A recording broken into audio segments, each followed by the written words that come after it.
अस्सलाम वालेकुम व्यूअर्स, क्या हाल चाल है। उम्मीद करता हूँ सब ठीक ठाक होंगे। मेरी दुआ है कि आप हमेशा हंसते रहें, मुस्कुराते रहें, हमें अपना प्यार दिखाते रहें। मेरा नाम है साबिर सुल्तानी।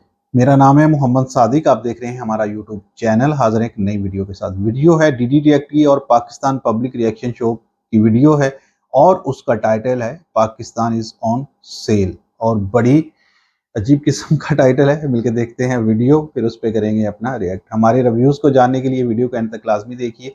अगर आप हमारे चैनल पर नए हैं, चैनल को लाइक कर दीजिए, सब्सक्राइब कर दीजिए और बेल आइकन प्रेस करना मत भूलिए। बढ़ते हैं वीडियो के चैनल। नमस्कार दोस्तों, डीडी रिएक्ट के एक और रिएक्शन वीडियो में आप सभी का स्वागत है। मैं हूं आलोक। तो आज जो वीडियो मैं आप लोगों के साथ देखने वाला हूं और जिस वीडियो पर मैं रिएक्शन देने जा रहा हूं वो वीडियो है रियल एंटरटेनमेंट का और ये है पाकिस्तान फॉर सेल, पाक पब्लिक ब्लेम्ड इंडिया। ये शायद पार्ट 2 है। इस पर पार्ट 1 पर भी मैं रिएक्शन दे चुका हूं। तो आइए देखते हैं कि भाई पार्ट 2 में लोग क्या कह रहे हैं। भाई मेरा आज का सवाल ये है कि आपके जो अदारे, हमारे पाकिस्तान के जो अदारे हैं बड़े बड़े, जिसमें PIE आता है, जिसमें रेलवे आता है, जिसमें स्टील मिल आता है, इवन मोटरवे भी, वो बेचने जा रहे हैं, बेचने या गिरवी रखने, अगर सादा अल्फाज में कह दूं, गिरवी रखने जा रहे हैं। और चाइना और अमेरिका जैसे मुल्क चाह रहे हैं कि हम ये अदारे ले लें, इनके ऊपर अपना जो सा ना कंट्रोल कर लें। तो क्या समझते हैं, ये अच्छी बात है? नहीं नहीं, ये बिल्कुल अच्छी बात नहीं है। अगर ऐसा हुआ तो हम तो बिल्कुल सड़क पे आ जाएंगे। आपको पहले ही पता है पाकिस्तान की कंडीशन का, ऐसा नहीं होने देंगे। हम भूखे मर जाएंगे, मरते मर जाएंगे, लेकिन अपने इदारे, ये जो इदारे हैं, ये हमारी जान है, ये सब कुछ है। हम इन्हें, बात है, कोई अदारा है वो मुल्क, अगर मुल्क की जो पहचान है वो ही आपकी पाकिस्तानियों की भी हमारी पहचान है। यही तो हमारी पहचान है, सबसे बड़ी पहचान हमारे इदारे हैं। आप क्या समझते हैं, आप क्या समझते हैं ये किसके कहने पे ऐसा हो रहा है? ज़ाहिर बात है जिसके कहने पे हुकूमत आई है हमारे किसके कहने पे? अमेरिका, इंडिया, इस तरह, क्योंकि ये मुसलमानों के खिलाफ हैं। इंडिया के कहने पे हुकूमत, इंडिया के कहने पे आई है। हर बात पे हम ब्लेम इंडिया को कर देते हैं, कोई वजह नहीं बताते। अब अदारे अगर वो जा रहे हैं, लीज पे जा रहे हैं, होने जा रहे हैं, अगर होते हैं, वो भी हम कह रहे हैं इंडिया। कैसे इंडिया, मुझे ज़रा समझाएं। इंडिया वैसे मतलब इंडिया लोग हिंदू मुसलमानों के खिलाफ हैं, मुसलमान हैं। मुसलमान सिर्फ पाकिस्तान में ही तो नहीं मौजूद जो वो पाकिस्तान के खिलाफ होंगे, दूसरे मुल्क के भी ममालिक मौजूद हैं, पूरी दुनिया के भी, पूरी दुनिया के जो उनसे लोग मौजूद हैं, मुसलमान वहाँ पे मौजूद हैं। तो फिर वो उनके खिलाफ क्यों नहीं हो जाते? वो इंडिया में मुसलमानों पे जुल्म हो रहा है ऐसे। हाँ जी, मुल्क है ना, पाकिस्तान एक एटमी मुल्क है। इस वास्ते कि अमेरिका चाहता है कि हमारे थल्ले आ जाए, इंडिया चाहता है हमारे थल्ले लग जाए, क्योंकि इसको इतनी पावर दी है अल्लाह ताला ने कि जो जज्बा है वो बहुत ज्यादा है। जज्बा बहुत ज्यादा है। फिर जज्बा इतना जज्बा, साड़ी हुकूमत है ना, जो वजीर आजम शहबाज शरीफ बैठा है, इसका नाम सिर्फ शहबाज शरीफ है। ये लूट कर बरतानिया और अमेरिका में जा सकते हैं। फिर भी वो हमारा वजीर आजम है, हम उसे वजीर आजम हमारा नहीं है, ये बरतानिया का वजीर आजम है, साढ़े मुल्क का नहीं है, साढ़े मुसलमानों के वास्ते। लेकिन ये बताएं इंडिया कैसे चाहता है कि हम जो इंडिया चाहता है कि जो हमारा कश्मीर है ना, वो मैं उससे जुल्म कर दूं और कश्मीर हमारा रहे। चले कश्मीर का मान लेते हैं, पाकिस्तान के अदारे बिक रहे हैं, इसके अंदर इंडिया का क्या हाथ है? इदारे इस बार से बेच रहे हैं कि हमारे अदारे जो है वो कंट्रोल पहला करते हैं। और ऐसे तरीके ही बांग्लादेश किया थी कि पहला उन्होंने इदारे लाए सी और बाद में बांग्लादेश किया थी। यानी वो कह रहे हैं, अभी आपका कहने का मतलब है अभी शुरुआत है, ऐसा इदारे कंट्रोल करांगे तो फिर असी अगे आ जाएंगे। अंकल जी, आप कुछ कहना चाहेंगे? ये जो अदारे अगर चले जाते हैं लीज पे, तो आपको लगता है कि पाकिस्तान का बड़ा नुकसान हो जाएगा? बिल्कुल होगा। तो ये किसके कहने पे हो रहा है, क्यों हो रहा है? ये तो इतनी सतह पे पता है कहाँ कौन कर रहा है, कौन आपको नहीं इतना नॉलेज? नहीं, आपका आइडिया तो कोई होगा ना, अंदाजा कोई होगा? नहीं, हमें तो अंदाजा भी कोई नहीं है। आप क्या कहना चाहेंगे, कुछ बोलना चाहेंगे? हम जैसे कि हमारे अदारे बिल्कुल जाने दे। हमारे अदारे कैसे, हम जो पाकिस्तान गया हमसे नहीं जाने देंगे? नहीं जाने के जान पे खेल जाएंगे। जबरदस्त, अच्छी बात है। जज्बा ये है पाकिस्तानियों का जज्बा, जो भूखे मर जाएंगे लेकिन अपने मुल्क पे आंच नहीं आने देंगे। अपने मुल्क की इज्जत, जहाँ के इज्जत की बात आएगी, अदारों की बात आएगी, वहाँ पे 100 इख्लाफ हो जाते हैं, कभी किसी से कभी किसी से, लेकिन जहाँ पे मुल्क की बात आती है वहाँ पे एक हो जाते हैं। बिल्कुल एक हो जाते हैं। पाकिस्तानियों की यही सबसे बड़ी बात है, जब मुल्क की या इस तरह के मुल्क के खिलाफ बात है, सारे एक हो जाते हैं। वैसे भी शक लड़ते भिड़ते रहे। जो इंडिया है ना, ये शुरू से पाकिस्तानियों से जेलस है। जेलस है, मान लिया। आप नहीं इंडिया से जेलस? नहीं, हम क्यों जेलस होंगे भाई? हमने क्यों जेलस होना है? वो हमारे खिलाफ अगर गलत करते हैं, फिर हम उनका मुंह तोड़ जवाब देंगे। जेलस क्यों होंगे हम उनसे? वो बात ठीक है। तो अगर अदारे बिकते हैं, उसके अंदर इंडिया का क्या फायदा होगा? यार, इंडिया को सारा ही फायदा है। जो हमारे इदारे हैं, ये हमारी ताकत, हमारी जान है, सब कुछ तो ठीक है। अगर बिकते हैं या लीज पे जाते हैं या रेंट आउट होते हैं या उन्हें जो सा गिरवी रखा जाता है, इंडिया का क्या फायदा? जो हम इंडिया को बार बार कहते हैं इंडिया ने करवा दिया, इंडिया का फायदा क्या? इंडिया खुश होता है, इंडिया को और कोई फायदा इतना ज्यादा नहीं है। वो खुश होता है हमें नीचे लगा के, देख के, पैसा मार के मुंह पे और पाकिस्तानियों को नीचे लगा हुआ देख के उन्हें बहुत खुशी होती है। खुशी होती है। चलिए ठीक है जी, बहुत शुक्रिया। अस्सलाम वालेकुम। वालेकुम सलाम। आपका नाम? मोहम्मद अफजल। क्या करते हैं? अच्छा, ये जो आपकी पावर कंपनीज पे चीनी कंपनियों का कब्जा हो गया है, यानी कि जो पूरे आपके देश में बिजली भेजी जा रही है उस पर चीनियों का कब्जा है, तो क्या भारत और चीन ने मिलकर ये प्लान बनाया है क्या? चीन पर तो आपकी जबान नहीं खुलती। चीन लगातार धमका रहा है कि जी पैसा दो हमारा तब बिजली हम देंगे, वो तो काम आपसे हो नहीं रहा, और अब बात बात पर जी भारत को ब्लेम कर देते हो। स्टडी करते हैं। स्टडी करते हैं। आपका नाम? उबैदुर रहमान। उबैदुर रहमान। आप भी स्टडी करते हैं? जी। ठीक है। मेरा आज का सवाल ये है, जिस टॉपिक पे मैं वीडियो बना रहा हूँ वो ये है कि पाकिस्तान की गवर्नमेंट ये सोच रही है कि हम अपने जो अदारे हैं, जिसमें पीआईए, स्टील मिल और रेलवे वगैरह इस तरह के अदारे आते हैं, अपने क्राइसिस से निपटने के लिए, मुश्किलात से मुआशी तौर पे बेहतर होने के लिए इनको लीज पे दे दें, इनको गिरवी दे दें, चाहे वो चाइना ले, चाहे वो अमेरिका ले, जो भी ले। इस बारे में आपका क्या ख्याल है? दे देने चाहिए? नहीं, ये तो बिल्कुल गलत बात है। फिर हमारे हुक्मरान किस लिए है? जब हम अपना मुल्क किसी और को दे देंगे, वो चलाएंगे, तो हमारे हुक्मरान क्या ऐसे बस अपने जेब भरने आया? ये लोग तो बस अपने अकाउंट भरते हो निकल जाते हैं लंदन जब भी कुछ होता है। वजह हमेशा हम यही कहते हैं हमारे हुक्मरान नहीं अच्छे, हुक्मरान नहीं अच्छे। इसके पीछे भी कोई अमेरिका की साजिश कह देते हैं, कभी हम इंडिया की साजिश कह देते हैं। बस अब ये इन्होंने सारा देखे ना, एक पार्टी के पीछे एक पार्टी, एक तरफ पीटीआई और दूसरी तरफ सारी पार्टी मिल गई है चोर। इन्हें समझ नहीं आ रही क्या करना है। पहले आगे कहते हैं हम दिल पे पत्थर रखे, दिल पे पत्थर रखे, क्या हमें रिलीफ तो दे। बिल्कुल मिलना चाहिए। आप कुछ कहना चाहेंगे इस हवाले से कि अदारे जो उनसे हैं वो लीज पे रखने चाहिए या नहीं? नहीं, रखने तो नहीं चाहिए। देखें, मुल्क अपना है तो हमें इसे खुद चलाना चाहिए, खुद चलाना चाहिए, बजाय हम दूसरे मुल्कों को दें, इसे अमेरिका को दें, जिन मर्जी को दें। इस तरह तो वो आहिस्ता आहिस्ता करके कब्जा कर लेंगे हमारे मुल्क पे। इस तरह ही हम गिरवी देने लग गए तो फिर तो चल गया हमारा मुल्क। ये कोई मसले का हल? ये मसले का हल नहीं है। ये फिर खुद क्या करने हैं? ये फिर खंडेरियाँ लगा के बैठ जाएं सुबह सुबह, यही हो सकता है। फिर इससे पॉलिश करें जाके, जो काम है करें, जो फिर काम कर सकते हैं। ये बहुत शर्मिंदगी वाली बात है जी हमारे हुक्मरानों के लिए कि हमारे मुल्क के स्टूडेंट ये कह रहे हैं कि उन्हें गंडेरियाँ लगा लेनी चाहिए जब वो अगर मुल्क को बेहतर तरीके से नहीं चला सकते। हमें चाहिए, हम पाकिस्तानियों को और हमारे हुक्मरानों को चाहिए कि हम अपने मुल्क की बेहतरी के लिए जो हो सके वो करें, बजाय इसके कि अदारों को लीज पे दिया जाए। आपका नाम? अजहर। ये शॉप आपकी है? जी भाई। अच्छा, मेरा आज का सवाल ये है कि पाकिस्तान की गवर्नमेंट ने ऐसा सोचा है कि अगर हम क्राइसिस से निकलना चाहते हैं तो अपने कुछ अदारे जो उनसे हैं वो लीज पे दे दें वो, और इस चीज़ पे, इनके इस सोच पे अमेरिका ने और चाइना ने विलिंगनेस भी शो की है, ख्वाहिश शो की है कि हम ये ले सकते हैं, ये हम लेना चाहते हैं, जिसमें पीआईए भी, स्टील मिल भी, रेलवे की बात की जाए, ये चीज़ें, ये वाले अदारे आते हैं। भाई अगर हम अपने एसिड लीज पे या गिरवी रख देंगे तो हमारे पास रह क्या जाएगा? फिर तो कल को हमारा एटम बम भी मांगेंगे, उसको भी लीज पे दे दो हमें। वो तो हम कभी भी नहीं देंगे। इसीलिए हमें कुछ भी नहीं देना चाहिए लीज पर। जैसे मुल्क चल रहा है, टैक्सेस लगाएं, कुछ भी करें, कोई चीज़ लीज पे नहीं देनी चाहिए। तो अगर दे देते हैं वो, तो फिर क्या उसका होगा? ये आपको आने वाला वक्त बताएगा। शायद मेरी ज़िंदगी इतनी ना रहे, फिर आप खुद कहेंगे कि वाकई अंकल ने ये बात की थी कि नहीं देना चाहिए। मैं इस हक में हूँ ही नहीं कि देना चाहिए। मैं तो कहता हूँ नहीं देना चाहिए, लेकिन आप देखने वालों को भी जरा समझाएं। अगर कुछ कहते हैं जी भाई दे दो लीज पे, बिल्कुल नहीं देना चाहिए। ये मुल्क है तो हम है। जब हमारे ऊपर लोग आके बैठ जाएंगे, उन्होंने अपनी मोनोपोली कायम करनी है। वो हर चीज़ में आवाम को ऐसे। बात इसमें ये है कि अगर आपने लीज पे देना है, बहुत से ममालिक ऐसे हैं जिन्होंने अपने अदारे लीज पे दिए होते हैं, मतलब प्राइवेट किए होते हैं वो, लेकिन उस मुल्क के अंदर के ही लोग होते हैं, बिजनेसमैन होते हैं जो लेते हैं। यहाँ पे तो चाइना अगर आगे लेता है या अमेरिका आगे लेता है, वो तो मुश्किल नहीं हो जाएगा और बड़ी परेशानी वाली बात हो जाएगी। भाई वो नॉन मुस्लिम मुल्क हैं जिन्होंने लिए हुए हैं, इदारे अपने भेज देते हैं। हम मुसलमान हैं, मुसलमान की तो पूरी दुनिया दुश्मन है, तो हमें किसी तरीके से चाहेंगे कि हम लोग उठ सकें। वो तो कहेंगे इनको मार दो, बिल्कुल ये हमारी नस्ल के लिए नुकसानदेह है, ये हम इसके बिल्कुल हक में नहीं हैं। तो आप एक दुनिया का दूसरा सबसे बड़ा मजहब है, दुनिया में सबसे ज्यादा देश मुसलमानों के हैं, उसके बाद भी अगर आप ये कह रहे हैं कि जी दुनिया मुसलमानों का दुश्मन है, तो बड़ी मतलब अफसोस होता है आपके ऊपर। ये क्यों है दुश्मन? सोचिए इस पर। आप लोग ऐसा क्या कर रहे हैं जिसकी वजह से दुश्मनी बढ़ती जा रही है? ये आपको सोचना है। आम शहरी हैं, आम इधर एक आपकी शॉप है, आप ये चीज़ सोचते हैं तो हमारे हुक्मरान जो ऊपर बैठे हैं, इतना दिमाग रखते हैं, इतनी अकल रखते हैं, उन्हें ये चीज़ नहीं समझ में आती। अल्लाह ताला हमारे हुक्मरानों को हिदायत और अक्ल दे, वो इस मुल्क के लिए बेहतर फैसले करें ताकि मुल्क चल सके। बहुत शुक्रिया जी। अस्सलाम। देखिए, पाकिस्तान जिस जगह पर इस वक्त पहुंच चुका है वो जगह ऐसी है कि सीधे खाई में गिरना है। अब वो पता नहीं कैसे बचेगा, क्या होगा, कौन कौन मदद करेगा। जब तक बाहर से मदद नहीं आएगी पाकिस्तान का बचना बहुत मुश्किल है, क्योंकि किसी भी देश को चलाने के लिए सबसे ज्यादा जरूरी है कि आपके पास पैसा हो, और पाकिस्तान के पास पैसा नहीं है।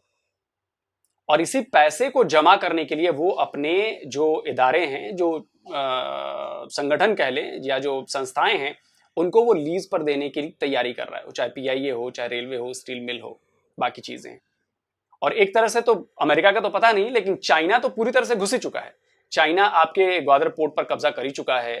चाइना के पास आपके पावर सेक्टर का पूरा कंट्रोल है। चाइनीज कंपनियां आपके यहाँ बिजली पर पूरी तरह से काबिज हो चुकी हैं, उनके इशारे पर चीजें चलती हैं। इसके अलावा और भी कई संस्थाएं हैं जहां पर चाइनीज घुस चुके हैं। आपके पूरे मार्केट पर चाइनीज कब्जा है। वहां से चाइना से आप हर साल करीब $20 बिलियन का सामान मंगाते हो अपनी जरूरतों को पूरा करने के लिए। आपके यहाँ सुई से लेकर और जहाज तक सब मेड इन चाइना मौजूद है। उसके बाद भी अगर आप कहोगे कि जी हम ये कर सकते हैं और वो कर सकते हैं, तो ये सब हवाई बातें हैं, अपने आप को भुलावे में रखने वाली बातें हैं। और पाकिस्तान के लिए तो मैं बस इस वक्त सिर्फ इतना कहूंगा कि पाकिस्तान को अब कोई चमत्कार ही बचा सकता है। आप देखिए ना, आईएमएफ के इशारों पर आपका देश नाच रहा है। आईएमएफ ने कहा कि भाई पेट्रोल के दाम बढ़ाओ तो आपने बढ़ाए। आईएमएफ ने कहा कि डीजल के दाम बढ़ाओ तो आपने बढ़ाए। आईएमएफ ने कहा कि बिजली की कीमतें बढ़ाओ तो वो बढ़ाएंगे। आपने कहा, आईएमएफ कहता है कि जी आप अपने गैस की कीमत बढ़ाओ तो बढ़ाएंगे। बढ़ाना पड़ेगा बॉस, इसके अलावा कोई चारा नहीं है। सऊदी अरेबिया हो, चाइना भी हो, वो भी यही कह रहे हैं कि पहले जी आईएमएफ वाली डील करो, उसके बाद उन्हीं शर्तों पर हम भी आपको पैसे देंगे। तो ये तो हालत हो गई है आपकी। और भारत से दुश्मनी के चक्कर में तो आप तबाह हो चुके हो। दुश्मनी कर करके, लड़ाइयां कर करके, प्रॉक्सी वॉर छेड़ के हमारे खिलाफ आपने अपने आप को डुबा लिया है। भारत का तो आप कुछ बिगाड़ नहीं पाए। 4 बार आपने हमला किया, प्रॉक्सी वॉर कश्मीर में छेड़े, उसके बाद भी हम ग्रो कर रहे हैं, हम डेवलप हो रहे हैं, हमारा इंफ्रा बढ़ रहा है, हमारा एजुकेशन देखो, हमारे स्पेस एजेंसी देखो, हमारी सारी चीजें देखो, हमारे शहरों को देखो, लेकिन आप वहीं के वहीं हो। और ये बहुत ही खतरनाक स्थिति हो गई है आपकी। तो जल्दी हाजिर होता हूं एक और नए वीडियो के साथ। जी तो व्यूअर्स, वीडियो हमने देखा, वीडियो था पाकिस्तान के जो इदारे हैं उनको प्राइवेटाइज किया जा रहा है और उस पे राय ले रहे थे कि इसको गिरवी रखना चाहिए, चाइना ले लेगा, अमेरिका ले लेगा, कोई और मुल्क ले लेगा। मेरे ख्याल में पाकिस्तान की जो सूरत हाल है, पाकिस्तान के पास अपने मामला चलाने के लिए उतना रिज़र्व नहीं है। तो जो इदारे पाकिस्तान के सफ़ेद हाथी बने हुए हैं, जिस तरह से पीआईए है, स्टील मिल है और इस तरह के बहुत सारे इदारे हैं जो पाकिस्तान का बहुत सारा रुपया नुकसान में जा रहा है, अगर उनको प्राइवेटाइज कर दिया जाएगा तो कोई उसमें हर्ज वाली बात नहीं है। अपने जो नुकसानात हैं उनको कम करना पड़ता है जब ऐसी सूरत हाल आती है। और दुनिया में बहुत सारी कंपनीज हैं प्राइवेट जो आती हैं, वो काम करती हैं। अब देखिए, पाकिस्तान का जो मोटरवे बना पाकिस्तान का सबसे पहले, तो इसको फ्रांस को मेरा ख्याल में गिरवी दिया, लीज पे दिया गया था। तो ऐसी सारी चीज़ें होती हैं। आज पाकिस्तान का मोटरवे किसी के पास गिरवी नहीं है, पाकिस्तान के पास खुद का मौजूद है। लेकिन मुश्किल सूरत हाल में ऐसे फैसले करने पड़ते हैं। जो इदारे हैं सफ़ेद हाथी, उनको प्राइवेटाइज करना पड़ता है। और अगर कर देंगे तो ये आज के वक्त के लिए अच्छा है, और ये को हमेशा के लिए नहीं होता कि इसको प्राइवेटाइज कर दिया तो उसने ऐसे ही रहना है। कुछ टाइम के लिए होता है और फिर वापस वो आपके पास ही आ जाता है। इससे होता क्या है कि आपने जो उसमें बोगस भर्तियां की हुई होती हैं, जिसकी वजह से आपको अरबों डॉलर का नुकसान होता है सालाना, वो ख़त्म हो जाएगा। आहिस्ता आहिस्ता चीज़ें बेहतरी की तरफ बढ़ना शुरू हो जाएंगी। लेकिन ये है कि कहीं से कदम उठाना पड़ेगा, कहीं से बेहतरी की तरफ जाना। कोई चीज़ बेहतरी की तरफ जाना शुरू हो फिर है, लेकिन ये है कि अगर बेहतरी की तरफ आप एक इदारे को प्राइवेटाइज कर देंगे लेकिन बाकी मामला वहाँ के वहाँ ही रहेंगे, तो फिर उसकी बेहतरी की कोई गुंजाइश नहीं है। आपको सोचना पड़ेगा, आपको जो टैक्स नेट है उसको बढ़ाना पड़ेगा। पाकिस्तान के जो लोग हैं, जो अमीर तबका है, वो टैक्स नहीं देता भी है तो अपनी 10% कमाई पे देता होगा, बाकी सारा वो छुपा जाता है वो ब्लैक मनी में। लेकिन आपको चाहिए कि उसको टैक्स नेट को बढ़ाएं, चीज़ों को बेहतर करें, पाकिस्तान में कोई अच्छा निज़ाम लाएं, ताकि पाकिस्तान की भी ग्रोथ हो सके। अगर इस तरह से चीज़ें और ये नेगेटिविटी ही फैलती रहेगी, हमने ये इदारा गिरवी रख दिया, ये इदारा गिरवी, लेकिन ऑन द ग्राउंड रियलिटी आपने अपने वज़ीरों मशीरों और उनकी तो मुराद बढ़ा दी है। अवाम के लिए आपने महंगाई का तूफ़ान लाया हुआ है, और IMF कहने पे अगर मुल्क चल रहा है तो मुल्क फिर IMF को गिरवी रख दे। ज़रूरी नहीं है कि आपने फिर उस पर हुक्मरानी करनी है। तो पाकिस्तान के जो हुक्मरान हैं उनको सोचना पड़ेगा, अगर ये पाकिस्तान है तो ही ये उस पर हुक्मरानी कर पाएंगे, अगर पाकिस्तान नहीं रहेगा तो ये हुक्मरानी भी नहीं कर पाएंगे। और पाकिस्तान के जो अवाम इनको जूते और फेंटी लगाएंगे, ये श्रीलंका वाले हालात भी भूल जाएंगे कि कहीं श्रीलंका के लोगों ने भी अपना जलाओ घराव किया था और वहाँ उनको भागने पे मजबूर कर दिया। ये आपको भागने भी नहीं देंगे, आप कहीं भी चले जाएंगे दुनिया के किसी कोने में, वहाँ आके आपको जूते लगाएंगे। आपको बेहतर करना पड़ेगा पाकिस्तान को, अब पाकिस्तान को बदलना पड़ेगा, और पाकिस्तान की अवाम में जो शऊर आ चुका है वो हकीकत में अब आपको कुछ करके दिखाना पड़ेगा, नहीं तो आपका कोई चारा नहीं है। बिल्कुल जी, मैं इस बात से आपसे एग्री नहीं करता कि इदारों को गिरवी रख देना चाहिए। देखिए, पहले भी इदारे जो थे वो गिरवी थे, ठीक है। पहले भी स्टील मिल के साथ जो PIA था वो फ्री दिया जा रहा था। तो फिर इमरान खान साहब के 3-3.5 सालों में PIA ने खसारा भी ख़त्म किया, और अमेरिका में जो हमारा होटल गिरवी था, जिसको आज ये फिर दोबारा गिरवी रखने की कोशिश कर रहे हैं, उसको भी वो उन्होंने वापस लिया। और बहुत से इदारे जो खसारे में थे वो खसारे से निकाल कर अपनी परफॉर्मेंस के ऊपर उन्होंने जो वज़रा थे उन्होंने उनको खसारे से निकाला और वो अर्निंग करना शुरू हो गए। इदारे अपने पाँव पे चल रहे थे, लेकिन इन्होंने आते ही पहले माह ये सोचा छोड़ दिया कि इदारों को गिरवी रख दिया जाए, क्योंकि ये पाकिस्तान के लिए कुछ करने तो आए ही नहीं, इनके पास कोई प्लान तो था ही नहीं। इनका एक ही प्लान था कि हमारे ऊपर जो करप्शन के केसेस हैं वो किसी तरीके से ख़त्म। आज भी उनका ये प्लान पाकिस्तान या पाकिस्तानी अवाम नहीं है, आज भी उनका प्लान यही है कि हम ऐसे रास्ते बंद कर जाएं कि कल को अगर कोई गवर्नमेंट आती भी है तो हमारे ऊपर अगर वो केस करना भी चाहती है, हमें उसके ऊपर सज़ा ना हो सके। तो ये चीज़ें हैं कि जब इदारे पिछले 3-4 माह पहले जो थे वो खसारे से निकल कर तरक्की कर रहे थे, तो फिर उनको गिरवी रखने की ज़रूरत ही क्या है। जब हम इदारों के अंदर करप्शन करेंगे, वहाँ पे नाअहल लोगों को मुसल्लत कर देंगे, जब किसी को पता ही नहीं है कि स्टील मिल में काम क्या करना है। अपनी तो स्टील मिलें जो हैं उनके जो कारोबार हैं वो तो 100-200 गुना 1000 गुना बढ़ जाएं, लेकिन जो पाकिस्तान की स्टील मिल है, जो पाकिस्तान का सबसे मेन इदारा है, अगर वो खसारे में जा रहा है और देखें कि उसकी जब रिपोर्ट पढ़ते हैं तो हमारे जो ना वो होश ही उड़ जाते हैं कि इतने घोस्ट मुलाजमीन सिर्फ और सिर्फ एक स्टील मिल के अंदर हैं जो है ही नहीं दुनिया में, लेकिन उनकी तनख्वाहें आज भी जा रही हैं। जब ये इन इदारों से करप्शन ख़त्म करेंगे, अहल लोगों को इन इदारों में भर्ती करेंगे, तो फिर यही इदारे जो हैं पाकिस्तान के लिए एक अर्निंग करेंगे और पाकिस्तान की मईशत में अपना हिस्सा डालेंगे। तो जब ये देखिए लीज़ पे देने हैं, जो लीज़ पे ले रहा है वो पागल थोड़ी है, उसको नज़र आ रहा है कि यहाँ पे जो है ना वो ज़्यादा है, वहाँ पे वो आपकी मेहनत करेंगे और फिर आप वो वहाँ से कमाएंगे और फिर ही पाकिस्तान को कुछ ना कुछ देंगे ना। तो इसलिए बेहतर है कि हम लीज़ पे देने से पहले हम उसको खुद ही बेहतर करने की कोशिश करें, जैसे पिछली गवर्नमेंट ने करने की कोशिश की है। उम्मीद है कि आने वाले वक्त में अगर वो दोबारा इक़्तिदार में आते हैं तो यही इदारे दोबारा जो है ना वो खसारे से निकलेंगे और अपने पाँव पे खड़े होंगे। क्यों?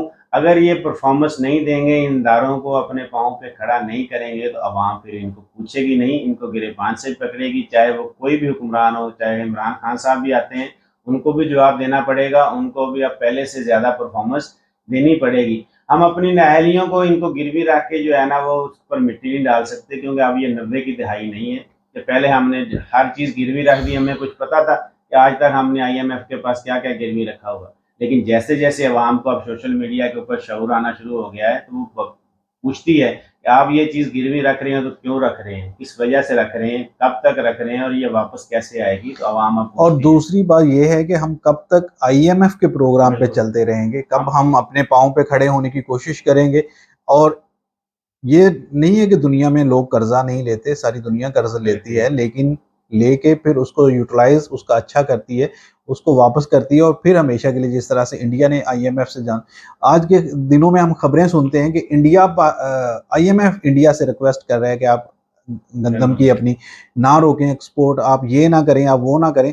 लेकिन हम क्या करें, हम उनके पाँव पड़े हुए हैं कि हमें जो हमारा प्रोग्राम है उसको जारी कर दें ताकि दुनिया में हमें भी थोड़ा बहुत पैसा दे दे। और इन सारी चीज़ों को बाहर निकले के से जब हम नहीं सोचेंगे तो पाकिस्तान आगे नहीं बढ़ेगा। आई होप सो हमारी वीडियो आपको अच्छी लगी होगी। वीडियो अच्छी लगी लाइक करें, शेयर करें, सब्सक्राइब करें। वीडियो को एंड तक देखने का शुक्रिया। अल्लाह हाफिज़।